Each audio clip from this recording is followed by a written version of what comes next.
Dark Souls is more than just a game. It's a work of art rooted in Japanese culture. From spiritual healing to Buddhist philosophy, this video explores 3 hidden inspirations behind the design of Dark Souls. Let's explore how these cultural ties help make Dark Souls one of the most meaningful games ever created, starting with the Estus Flask. The Estus Flask was inspired by the Japanese tokuri, and it reflects a deeper cultural meaning. The Estus Flask is the item that you rely on to stay alive in Dark Souls, basically like a health potion. You drink from it, it restores your health, you have a limited number of uses, and you refill it at bonfires. But what most players don't realise is that its shape closely resembles a tokuri, a traditional Japanese sake bowl. A tokuri is a ceramic flask with a rounded body and a narrow neck, which is used to serve sake during rituals, formal meals, and ceremonies. The resemblance is very strong, and the symbolism runs even deeper. In Shinto and Buddhist traditions, sake isn't just a drink, it's a spiritual offering, a gesture of purification, gratitude, and reflection. Whether poured at a shrine, shared during a family ceremony, or offered to the gods, it's always done with intention, is poured very carefully, offered respectfully, and received with awareness. That philosophy is reflected in how the Estus Flask works. Healing in Dark Souls isn't instant, it's quite slow. You're vulnerable while you do it, so you have to commit to it. Hidetaka Miyazaki, the director, has said that this was very much on purpose. He wanted players to make that decision, is this the right time to heal? And that ties into a broader principle in Japanese culture, that even small acts should be performed with care, whether it's tea ceremonies, calligraphy, flower arrangement, or food preparation. There's a shared belief that process matters just as much as the result. So when you drink from the Estus Flask in the game, you're not just restoring your health, you're performing a tiny little ritual, a moment of stillness and vulnerability that mirrors the kind of mindfulness found in real-life Japanese traditions. It's a design choice that transforms a simple healing mechanic into something more symbolic. The flask becomes a quiet moment of peace in the middle of a violent world, just like carefully pouring sake on a cold morning or bowing before a shrine at sunrise.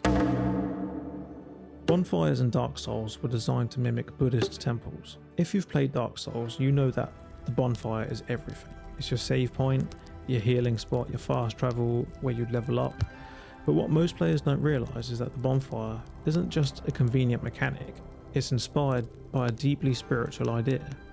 In early interviews, Hidetaka Miyazaki explained that he wanted the bonfire to represent a safe place, a kind of emotional home base in a scary and brutal world. And the direct inspiration for that is the Buddhist temples in Japan. Traditionally, Buddhist temples aren't just places of worship, they're places of rest, reflection, and recovery, often found along mountain trails and pilgrimage routes. Travellers would stop at these temples to sleep, meditate, eat, and regain their strength before continuing their journey. That's exactly what the bonfire does. It acts as a spiritual sanctuary. There's also a deeper symbolic link.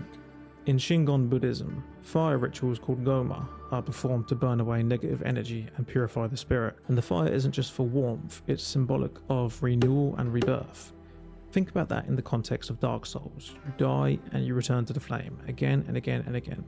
It's spiritual repetition, a quiet kind of resurrection. And just like how Buddhist temples often feature statues or guardians or deities watching over them, bonfires in Dark Souls are often watched over too, usually by NPCs. You're rarely ever truly alone at a bonfire. There's always this lingering sense of presence, like a shared resting point for wandering souls. There's even a subtle hint of Buddhist practice in the way that the game handles repetition. In many traditions, monks chant sutras, sacred texts repeated not just for the words, but for the discipline and mental clarity that they build over time. Dark Souls works in the same way. You gain strength through repetition, through failure, through persistence. It's not just about difficulty, it's a kind of mental training as well. So when you do rest at a bonfire, you're not just healing your body, you're returning to yourself, like a monk pausing on a long path to breathe, reflect, and move forwards again. Hidetaka Miyazaki was inspired by books that he couldn't even understand. One of the biggest mysteries in Dark Souls is the story itself. The world feels rich with lore, yet barely anything is explained outright. You're forced to piece things together yourself, and that entire storytelling style all traces back to Miyazaki's childhood. He grew up in Japan in a working class family, and he said in interviews that he spent most of his time reading fantasy books from the West, often in English, a language that he couldn't even fully understand. So instead of following every word, he had to fill in the gaps himself. If a page didn't make sense, he'd imagine what it might mean based on the context, the pictures, or just pure intuition. That act of building your own meaning is what Dark Souls is all about. You don't get a linear plot or cutscene spelling everything out for you. You get fragments, like item descriptions, cryptic dialogue, strange symbols, and it's up to you to reconstruct the world from those broken pieces. Just like Miyazaki did when he was young reading those fantasy books. But there's more to it. In Japanese culture, there's a concept called yohaku no bi, the beauty of empty space. It's found in traditional painting, architecture, even flower arrangement. The idea is that what's not shown can be just as important as what is shown. That invites reflection rather than explanation. And that's exactly how Dark Souls treats its story. The world is full of intentional silence. Characters speak in riddles, major events are buried under layers of history, but the lack of clarity is deliberate. Miyazaki wants players to bring their own imagination to the table, just like he did as a kid. Even the way that you discover lore, not through cutscenes but through exploration. You're rewarded not for rushing forward, but for paying attention. Every story has to be earned, it's not just spoon-fed to you. So the confusing, fragmented nature of Dark Souls isn't a flaw by any means, it's the whole point.